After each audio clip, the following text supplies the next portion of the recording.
Alors ce premier temps fort, il s'intéresse à la génération connectée et à l'impact sur le fait de devenir citoyen. Premier échange que je vous propose autour de cette génération connectée, parfois ultra connectée. Nos jeunes sont aujourd'hui avec les smartphones en principe dans la poche ou dans la main, les yeux bien souvent rivés sur les écrans, l'accès au réseau qui ouvre le champ des possibles, c'est vrai, mais pour s'informer, il faut aussi apprendre à trier. Ce numérique, cet accès au réseau peut parfois aussi être un facteur limitant, parce qu'il faut savoir justement égrener, faire le tri entre le bon grain et livrer dans ce qu'on va trouver sur le numérique. Est difficile pour ça de se construire une colonne vertébrale de citoyens. Alors je vais demander justement à Roland Gory, qui est avec nous en visio, de bien vouloir nous rejoindre. Est-ce que Roland Gory nous entend? Est-ce qu'il est avec nous? Oui, c'est vrai. Bonjour Roland Gory. Est-ce que vous m'entendez? Nous, on vous voit. Est-ce que vous nous recevez? Je vous entends. Je peux parler. Est-ce que vous m'entendez? On vous entend parfaitement. La parole est à vous. Je ne vais pas trop vous interrompre pour qu'il n'y ait pas de problème de liaison. On va vous écouter. Vous allez nous donner votre vision, justement, de ce parcours citoyen et de cette implication du numérique dans le parcours citoyen. Bien, merci. Bonjour à toutes et bonjour à tous. Et je remercie donc les organisateurs de ces journées de m'avoir invité à prendre la parole, et en particulier M. Sofiane Serigi. Alors écoutez, sur la question du numérique, je crois que le point important, c'est de considérer qu'il ne s'agit pas simplement d'un dispositif technique, il ne s'agit pas simplement d'instruments, il s'agit véritablement d'une révolution culturelle, d'une révolution symbolique, donc qui va changer les manières de penser le monde, les manières d'agir, et donc il va fabriquer de nouveaux habitus. Par habitus, j'entends, avec le sociologue Pierre Bourdieu, des dispositions à agir et à penser d'une certaine manière, si vous voulez, un certain style de présence au monde, aux autres et à soi-même. Alors, comme souvent, lorsqu'on veut comprendre un petit peu quelles sont les transformations culturelles, sociales, politiques et subjectives, eh bien, il faut essayer d'observer les nouvelles pathologies. Alors, je prendrai juste un exemple, puisque je n'ai que 8 minutes, bien sûr. Cet exemple, il est bien connu. Je crois que c'est l'exemple de ces jeunes, notamment japonais, mais bien sûr, ça existe en Europe d'ailleurs, ce qu'on appelle les hikikomori. Qu'est-ce que c'est, les hikikomori? C'est une nouvelle pathologie, si vous voulez, qui aboutit à ce que des jeunes gens, souvent d'ailleurs des hommes, se retranchent totalement de leur vie scolaire, familiale, sociale, voire professionnelle, et ne vivent que dans le logis informatique. Et donc on a là un cas extrême de phobie de la relation sociale, où on voit comment justement ces adolescents, ces jeunes personnes, bien souvent lâchent la proie du vivant pour l'ombre du numérique, pour l'ombre des algorithmes, mais ça peut être un peu révélateur, si vous voulez, des transformations justement subjectives et des transformations sociales. C'est un point qui me paraît important. Ça aboutit à ce que j'appelais, notamment avec Sherry Turkle, être seul, virgule, ensemble, c'est-à-dire un individualisme de masse, où effectivement la gestion bio-algorithmique des populations tend à remplacer, je dirais, la culture et la politique d'une vie sociale. Alors, pour poser, après je poserai des questions, mais pour aller très vite, disons que, comme toute langue, la langue numérique peut être la pire et la meilleure des choses. La meilleure des choses, c'est pas compliqué. On voit bien comment, par exemple, dans le domaine des applications médicales, l'interprétation des imageries médicales, la détection des cancers de la peau, des mélanomes, etc. On voit bien, les robots chirurgicaux, on voit bien comment, effectivement, le numérique a transforme tous les jours davantage, si vous voulez, les pratiques médico-chirurgicales à des fins très positives. Alors, la pire des choses, c'est pas compliqué. On a un exemple bien connu, c'est l'exemple de la dictature numérique qui tend à s'installer, par exemple en Chine, où les citoyens ont 500 points de crédit social, et chaque fois qu'ils sont capturés par la reconnaissance faciale de vidéosurveillance, de troubles du comportement, d'anomalies du comportement, de mini-illégalisme, de mini-délinquance, et pas vraiment des crimes ou des délits, eh bien, on défalque de ce crédit social un certain nombre de points jusqu'au moment où, à partir d'un certain seuil, ils perdent la possibilité de voyager à l'étranger, de réserver des hôtels à l'étranger, ils perdent la possibilité d'accès à certains établissements de santé, à certains établissements scolaires, et pour les entreprises, ils perdent la possibilité de marché public. Donc, si vous voulez, on voit bien, je dirais, l'ambivalence de toute innovation technique qui, bien sûr, a toujours existé dans l'histoire de l'humanité. On pourra prendre l'imprimerie et bien d'autres choses, mais qui là, je dirais, prend une dimension très particulière. Donc, si vous voulez, le point positif, c'est bien sûr de nous donner une amplification des possibilités de performance dans nos devenirs, bien sûr, et le danger, c'est la mise en servitude des individus avec un contrôle normatif social quasi total de la population, jusqu'à installer effectivement un totalitarisme des algorithmes. Alors, c'est un point qui m'amène à une autre question, c'est-à-dire que est-ce que nous ne sommes pas en train de fabriquer des liens sociaux transformés, lesquels, une fois incorporés, intériorisés dans l'être de chaque sujet singulier, transforme sa subjectivité en subjectivité assistée par l'ordinateur et transforme d'une certaine manière, n'est-ce pas, ses possibilités, si vous voulez, de penser, les conditions sociales de penser. Alors, pour aller vite et pour faire simple, par exemple, on sait que l'imprimerie a facilité, je dirais, une mémoire, on va dire, alphabétique, algébrique, une mémoire qu'on appelle séquentielle, donc invitant une nouvelle manière de penser le monde et créant de nouvelles institutions sociales. On peut se demander si aujourd'hui, je pense aux travaux de Raphaël Simone par exemple, pris dans la toile, on peut se demander si les subjectivités ne se transforment pas au profit justement d'une mémoire qui serait à ce moment-là simultanée, avec des effets constants. On peut se demander dans quelle mesure ce fameux syndrome des troubles de l'attention avec son hyperactivité, qui à mon avis est d'ailleurs une maladie fabriquée, mais ça n'a pas de problème, eh bien si vous voulez, si ce type de syndrome ne va pas connaître une épidémie de par justement la transformation du rapport à la médiation. Donc, si je vous suis bien, Roland Gori, en fait, il faudrait peut-être arrêter le tout numérique. C'est ça, ce serait ça la solution? Alors non. Alors, si vous voulez, pour aller justement vers un peu, je dirais, la conclusion de mon intervention, et je crois que j'ai encore 2 minutes, si vous voulez, il faut bien voir que, comme le disait d'ailleurs Georges Bernanos à propos des machines, c'est la même chose aujourd'hui à propos des algorithmes. Il disait « Le danger n'est pas dans les machines, sinon nous devrions faire ce rêve absurde de les détruire par la force à la manière des iconoclastes qui, en brisant des images, se flattaient d'anéantir les croyances. Le danger n'est pas dans les multiplications des machines, mais dans le nombre sans cesse croissant d'hommes habitués dès leur jeune enfance à ne désirer que ce que les machines peuvent donner. » Donc, si vous voulez, moi je suis favorable à ce que j'appelle une créolisation des savoirs, une créolisation des pratiques, c'est-à-dire une biodiversité, si vous voulez, des manières de penser et d'agir dans le monde. Donc c'est ça. C'est effectivement le monothéisme numérique qui poserait un problème majeur. Mais à partir du moment où on peut avoir à la fois de la parole, à la fois du récit et à la fois du numérique, il n'y a aucun problème. Vous voyez ? Simplement, si le numérique remplace absolument toutes les autres manières de parler le monde et d'entrer en relation avec les autres, alors oui, on va avec quelque chose qui, à mon avis, serait catastrophique. C'est la raison pour laquelle, bon, je prends juste un autre exemple qui parlera notamment aux lycéens.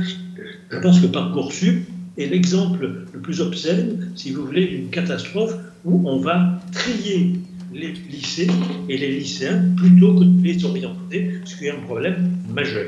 Donc, si vous voulez ne fonctionner que par des savoirs justement non narratifs, le numérique, un savoir non narratif, peut conduire à des catastrophes, à mon avis, culturelles, politiques, sociales et subjectives. Donc ma proposition, je termine là-dessus, elle est très simple, c'est qu'il faut pouvoir créer des instances de contrôle des citoyens qui ne soient pas simplement technocratiques, bureaucratiques et nationales, qui ne délèguent pas justement la responsabilité de surveiller les effets du numérique dans notre vie quotidienne. Voilà. Donc création d'instances pour justement être un peu le gendarme. Vous dites créer des instances qui seraient un peu le gendarme de ce numérique, c'est ça, Roland Gory? Moi, je vous entends mal, je suis désolé. Bon. Je pense que la proposition a été notée. Je me tourne. Oui, votre proposition est notée. Merci beaucoup. Merci pour votre intervention. Je sais que ça fait réagir. Hein. Je voyais le président Cyril Di Palma hocher de la tête, se dandiner sur son siège pendant l'intervention de Roland Gory. Alors, j'entends le monsieur qui est devant l'écran, mais je ne vous entends plus. Bon, écoutez, je ne sais pas pourquoi. On va essayer de régler ça. Est-ce que vous m'entendez de nouveau? Oui, non? Oui, bon, très bien. Non, je crois que Cyril Di Palma voulait réagir à votre intervention. Cyril, on vous écoute. Oui, merci Raphaël. En effet, alors je voudrais rappeler quelques principes. En fait, on a des défauts de langage depuis quelques décennies pour essayer de comprendre le numérique et on parle de virtuel. C'est absolument pas virtuel, il y a toujours un humain quelque part. Ça peut être en ligne et hors ligne, et c'est souvent les deux à la fois. Qui ne se promène pas ou qui ne prend pas le métro, le train avec son smartphone, vous êtes à la fois dans la vie de tous les jours réelle et en même temps en ligne. Il n'y a pas cette dichotomie, il n'y a pas de rupture autant que ce qu'on pourrait croire ou ce que on a voulu nous faire croire à un moment où on comprenait mal ces enjeux. Donc ça, c'est la première partie. Ensuite, moi, j'aimerais presque interroger les lycéens qui sont avec nous. Est-ce qu'ils ont l'impression de ne vivre que dans ou que sur leurs écrans? On peut faire circuler le micro. Hein. Je voyais que sur Parcoursup, ça avait bien réagi d'ailleurs devant moi. Hein. Alors Parcoursup, je voudrais bien en parler, mais après. Alors, je sais pas, est-ce que vous avez l'impression de vivre vraiment que sur vos smartphones? Est-ce que tu vis que sur tes smartphones? Avec le micro, hein, bien sûr. Hein. Vu les réactions des visages, a priori, c'est non. Il n'y a pas que ça. Voilà, il n'y a pas que ça. Est-ce que vous suivez, est-ce que les recommandations des algorithmes de type YouTube ou Spotify pour vos playlists, et pourquoi? Alors, mais il faut parler dans le micro, hein, sinon j'enlève la parole. Attention. Hein. On est là pour échanger, donc n'hésitez pas. Vous nous dites ce que vous pensez. Vraiment, c'est important que vous preniez la parole. Hein. Alors, on va commencer. Regardez-moi et on est qu'ensemble. Sur quel réseau vous êtes inscrit? Sur Instagram, sur Snapchat, TikTok. Et c'est tout. Est-ce que on se tutoie, pardon, moi je tutoie tout le monde. C'est la deuxième personne du pluriel, j'ai mal appris à l'école et du coup je tutoie.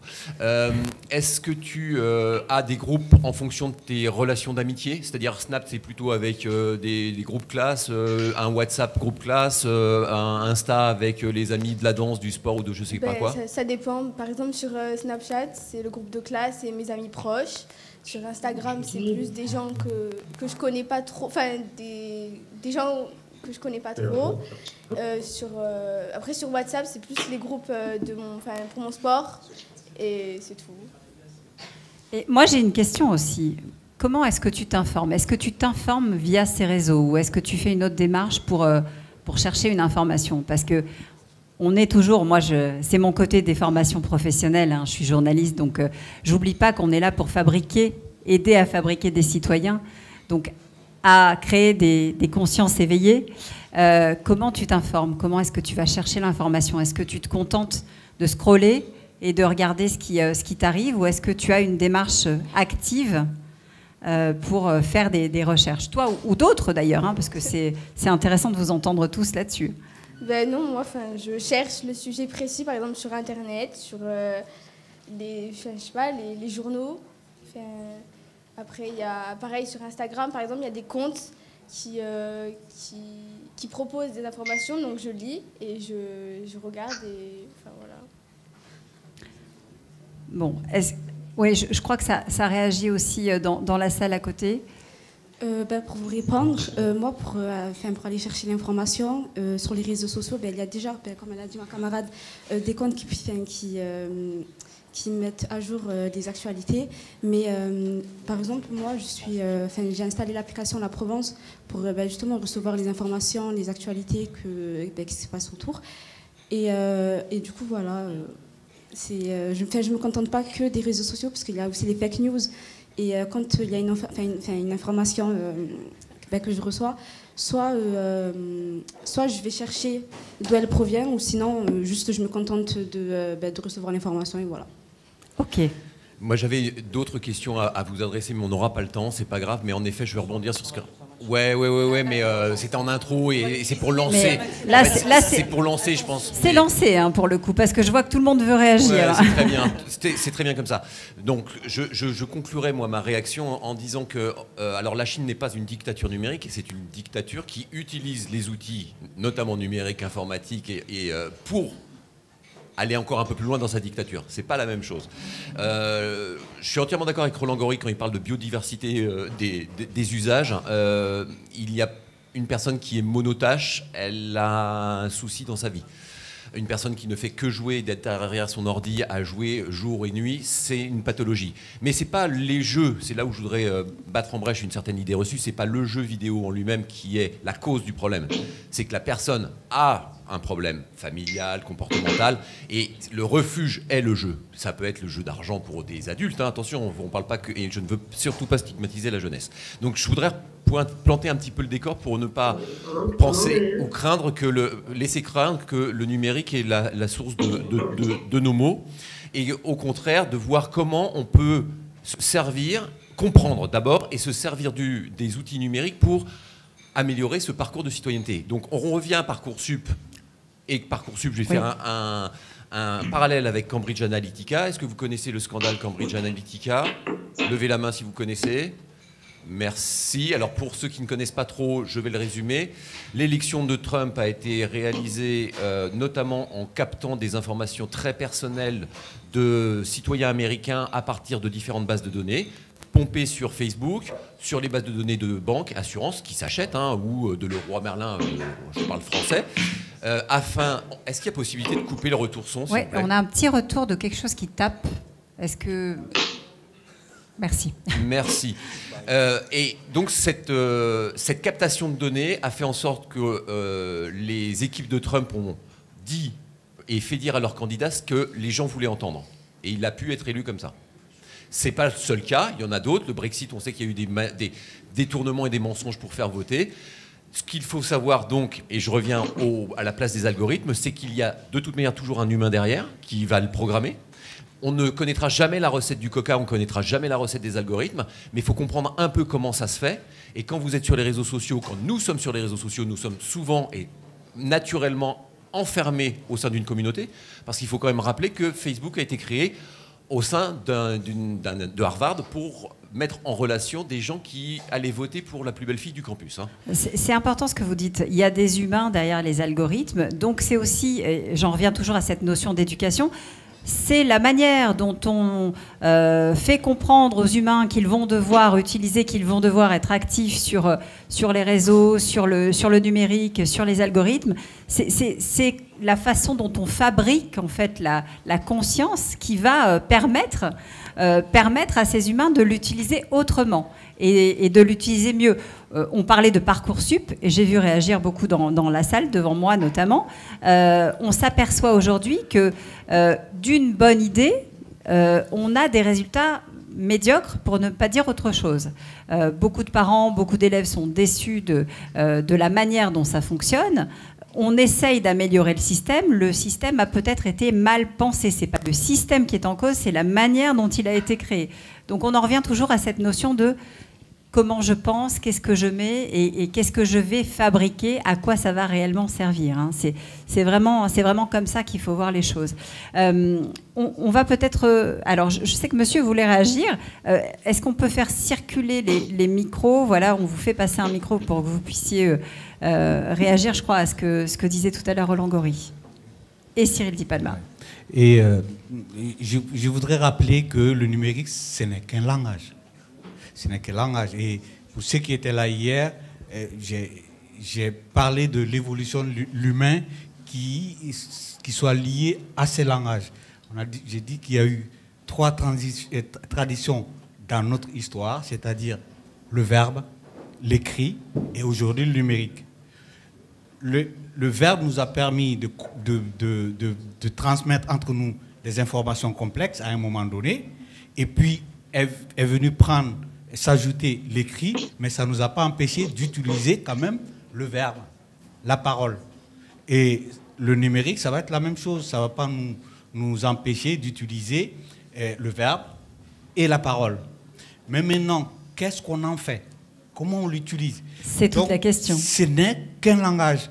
Et derrière chaque acte, il y a un humain. Voilà, c'est ce que je voulais préciser. On est bien d'accord. Voilà. C'est l'humain qui est au centre, hein. C'est l'humain qui est derrière le numérique, et vous avez bien fait de le rappeler tous les deux. Alors je voudrais qu'on passe peut-être à la... Ah, on a une réaction, et puis après on passera peut-être aux propositions qui sont dans la salle.